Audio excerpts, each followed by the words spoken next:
Let's talk to Ronnie Chopra. He is the Chief Market Strategist for FIXI Markets. Morning to you, Ronnie. Good morning. Right, let's talk about BP. You've pulled up a very simple chart. What is on your mind here? Are we buy, sell or hold? Well, obviously oil is trading close to $70 a barrel at the moment. These are making money above $45, $50 a barrel.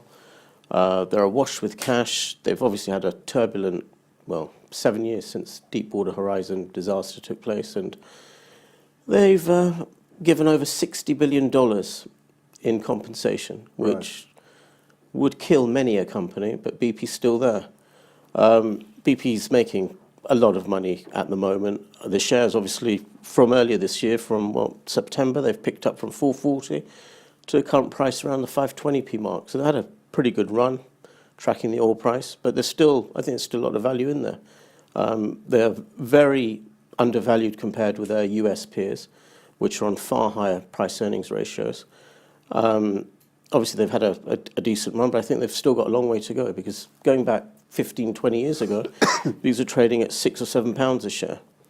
So they've had a strong run recently, but yeah, they've still underperformed. And still with this Deepwater Horizon case that's lingering on for 7 years now, it should be coming to an end. They'll be even more efficient, obviously, once this whole litigation thing is out of the way. And in terms of yield at the moment? Oh, it's 6%. Okay, fantastic. so this and Royal Dutch Shell, excellent companies. You know, especially with oil at $70 a barrel. Obviously, we're at the beck and call of the price of oil with the oil majors and with the all oil companies. So yeah, they are, making hay whilst the sun shines. But also, in dollar terms, I know the pound has obviously appreciated somewhat recently, which we'll go on to another time. But in dollar terms, these are only around $45 a share. And even at the time of the disaster, they were trading around $36 or $37, which is 7 years ago.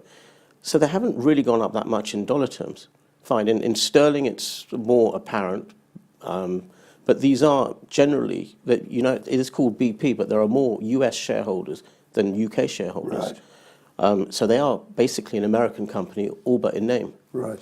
But yes, going back to the fundamental 6% dividend yield, price earnings ratio around 10 or 11.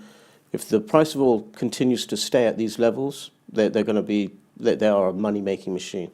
And I can see oil going to perhaps $80 this year. Right.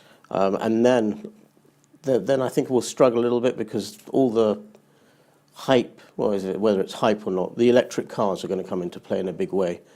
And I don't know if OPEC will sustain these cuts in production, because at the moment the Saudis want the price of oil to be high because of the upcoming Aramco flotation, which is scheduled to take place in the second half of the year. And if the price of oil is high, they'll get more money for Aramco, talk of $2 trillion. And so, yeah, they're making every effort this year to ensure that the price of oil stays high. Understood. Ronnie, thank you very much.